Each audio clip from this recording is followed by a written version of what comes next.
Assalamualaikum warahmatullahi wabarakatuh. Jumpa lagi dengan saya Maritanto Amikam ya. Di video ini pembelajaran untuk topik ke-8 pertemuan ketiga ya, untuk mata kelas jaringan komputer aspek dengan pembahasan IP service ya. Oke, ini ARP, kerentanan dari ARP ya. Jadi biasanya sih host itu dia membroadcast ya, jadi mengirim ke semua yang ada di jaringan untuk melakukan request ARP ke semua host ya.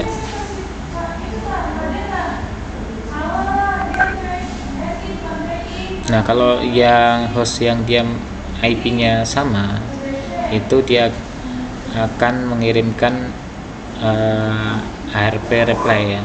Jadi kan tadi kan si pertama dia mengirim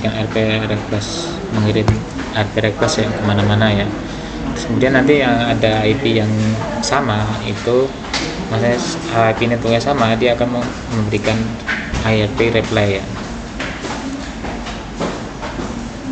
Nah, untuk yang klien ya yang bisa mengirim ARP reply ini disebut gratuitos ARP ya. Nah, kalau si host ini mengirim gratuitos ARP, host yang lainnya yang di dalam subnet store itu berisi MAC address dan IP address ya. Nah, kemudian yang ARP gratuitos ini dia akan masuk ke ARP tabelnya. Nah, fitur ARP ini bisa diartikan bahwa host yang lainnya, yang beberapa host itu bisa mengklaim ya, bahwa dia punya alamat IP atau MAC addressnya tersebut. Nah, si penyerang itu bisa memberikan racun ya, ARP charge yang di dalam local network. Jadi dia ngasih racun, poison ya, device-nya yang ada di jaringan lokal. Terus kemudian membuat man in the middle attack ya. Nah, ini ARP charge poison, dia bisa digunakan untuk man in the middle attack ya. Jadi dia bisa dipakai buat itu ya. Misal contoh, ini ada PCA, dia minta request ya ke MAC address ke default gateway. Biasanya default gateway kan ada di router ya. Nah, dia mengirim ARP request untuk alamat yang contohnya misalnya 192.168.10.1 ya di MAC address. Nah, si routernya dia update ya ARP chartnya dengan alamat dan IP address dari PCA.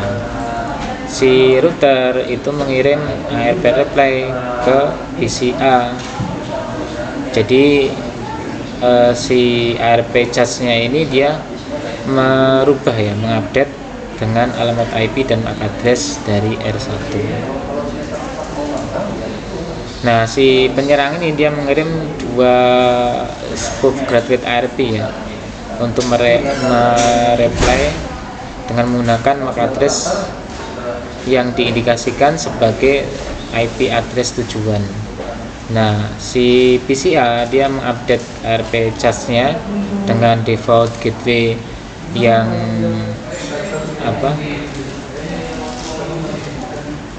yang sekarang itu dia sebagai pointing untuk si penyerang sebagai host MAC address.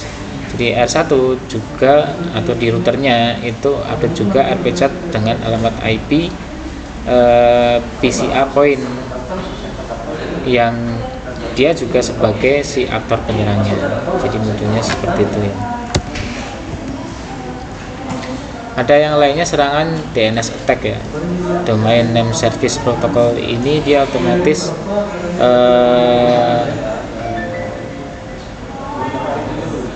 untuk mencari atau mencocokkan resource name ya.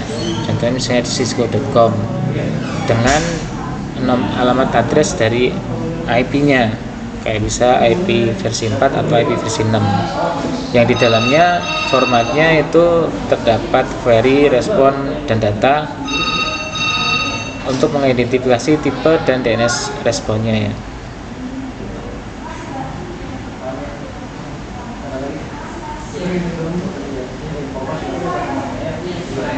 Nah, DNS attack ini termasuk juga ada DNS open resolve attack, DNS tail attack, DNS domain shadowing attack, DNS tunneling attack ya. Nah, untuk memperbaiki ya kerentanan dari DNS itu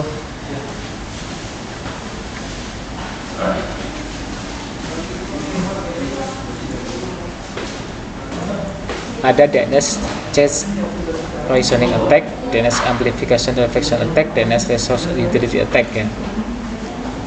Nah, untuk DNS cache poisoning attack ini si penyerang mengirim spoof atau record resource palsu ya, informasi record resource palsu kepada DNS server untuk mendirect ya user dari dia resmi ke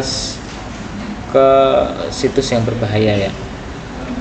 Nah, DNS cache ini poisoning attack ini bisa semua dipakai ke DNS resolve ya, untuk menggunakan malicious name server ya. Jadi intinya sih DNS cache poisoning attack itu dia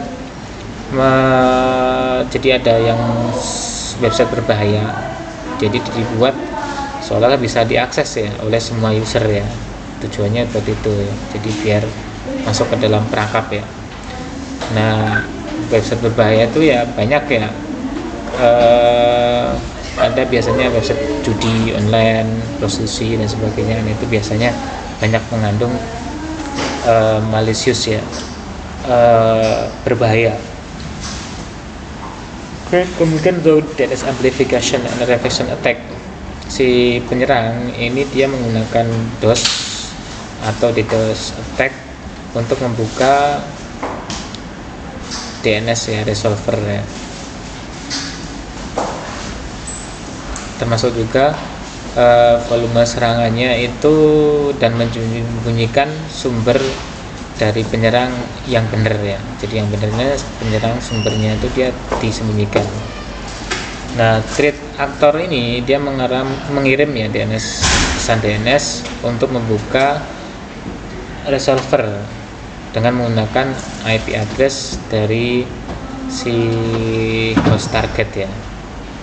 Nah, serangan ini memungkinkan karena resolver itu terbuka ya. Terus kemudian dia akan mengirim respon ke siapa aja yang bertanya.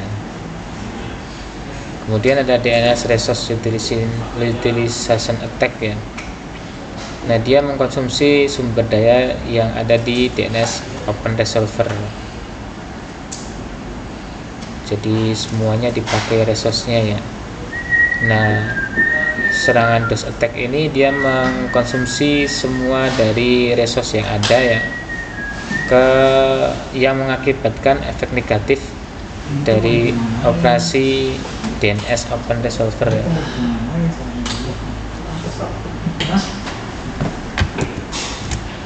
Oke, ada lagi DNS steal teknik ya. Kalau tadi kan resolver, nah itu tadi kan DNS open resolver attack, DNS steal attack, DNS domain shadow attack, DNS tunneling attack.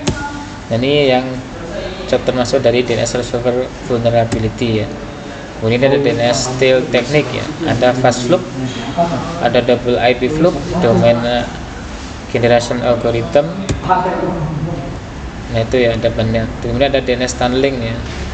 Nah, dia bikin tunneling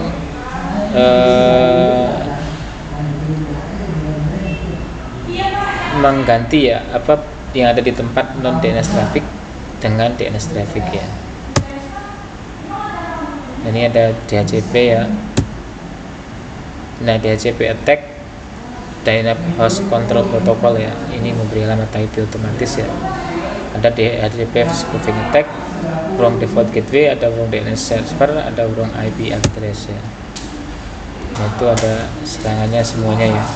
Mungkin itu yang bisa saya sampaikan. Saya terakhir kurang menjelaskan semuanya ya karena waktunya terbatas. Kalau punya mohon maaf. Saya akhiri. Wassalamualaikum warahmatullahi wabarakatuh.